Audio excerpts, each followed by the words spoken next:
టాలీవుడ్లో అత్యధిక సార్లు వాయిదా పడిన సినిమాల లిస్టు తీస్తే అందులో ఖచ్చితంగా పవన్ కళ్యాణ్ ప్రస్తుతం చేస్తున్న హరిహర వీరమల్లు చిత్రం ఖచ్చితంగా ఉంటుంది. ఇప్పటివరకు ఈ సినిమాని దాదాపుగా 11 సార్లు వాయిదా వేశారు. ఎన్నో అవాంతరాలను దాటుకుంటూ నిర్మాత ఏఎం రత్నం ఈ చిత్రాన్ని చివరి దశకు తీసుకొచ్చారు. ఇంత పెద్ద ప్రాజెక్ట్ని ఈ రేంజ్ ఆలస్యమైనా కూడా వెనకడుగు వేయకుండా ముందుకు కొనసాగిస్తూ తీసుకువెళ్లడం అనేది సాధారణమైన విషయం కాదు. రత్నం కాకుండా ఆ స్థానంలో వేరే నిర్మాత ఉంటే ఈ పరిస్థితి ఈరోజు ఇలా ఉండేది కాదేమో.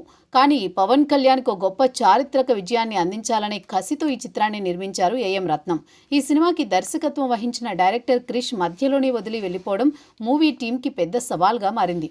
అయినప్పటికీ కూడా ఆత్మవిశ్వాసం కోల్పోకుండా రత్నం కుమారుడు జ్యోతికృష్ణ ఈ చిత్రం మిగిలిన భాగానికి షూటింగ్ని చూస్తూ ఇప్పుడు చివరి దశకు తీసుకొచ్చారు. మే 9న ఈ చిత్రాన్ని ప్రేక్షకుల ముందుకు తీసుకొచ్చేందుకు తెగ కష్టపడుతున్నారు. పవన్ కళ్యాణ్కి సంబంధించిన కేవలం 4 రోజుల షూటింగ్ బ్యాలెన్స్ తప్ప మిగతా మొత్తం పూర్తయింది. ఫస్ట్ హాఫ్కి సంబంధించిన డబ్బింగ్ వర్క్ కూడా పూర్తయింది. ఇదంతా పక్కన పెడితే ఈ సినిమా డిజిటల్ రైట్స్ని భారీ రేట్కి అమెజాన్ ప్రైమ్ సంస్థ అన్ని భాషల్లో కలిపి కొనుగోలు చేసింది. వాళ్ళతో అనుకున్న డీల్ ప్రకారం ఈ చిత్రాన్ని వచ్చే ఏడాది డిసెంబర్ లోపు విడుదల చేయాలి.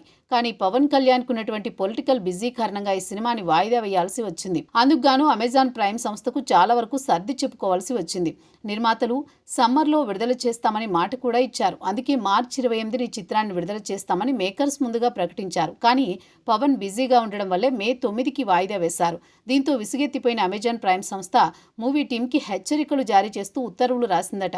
ఇప్పటికీ మీకు అనేక అవకాశాలు ఇచ్చాం. ఈ చిత్రం మే 9న విడుదల కాకపోతే ముందు అనుకున్న డీల్ 50%కి తగ్గిపోవడంతో లేకపోతే పూర్తిగా డీల్ని రద్దు చేసుకోవడమో జరుగుతుందని చెప్పిందట. ఒకవేళ అదే కనుక చేస్తే ఏఎం రత్నంకి భారీ నష్టాలు వస్తాయి. ఎందుకంటే అమెజాన్ ప్రైమ్ డీల్ని రద్దు చేస్తే ఇప్పుడు నెట్ఫ్లిక్స్ కూడా కొనే పరిస్థితి లేదు. ఎందుకంటే ఇప్పటికే వాళ్లకు ఈ ఏడాదికి సంబంధించిన స్లాట్స్ అన్ని ఫుల్ అయిపోయాయి. మే 9న సినిమా రాకపోతే ఓటీటీ సేల్ లేకుండా ఈ చిత్రాన్ని విడుదల చేయాల్సి వస్తుంది. అందుకే ఈ చిత్రాన్ని ఎట్టి పరిస్థితుల్లో పూర్తి చేసే పనిలో ఉన్నారట మేకర్స్. ప్రస్తుతం సింగపూర్లో ఉన్న పవన్ కళ్యాణ్ తిరిగి రాగానే షూటింగ్లో వచ్చే వారం పాల్గొనబోతున్నాడట.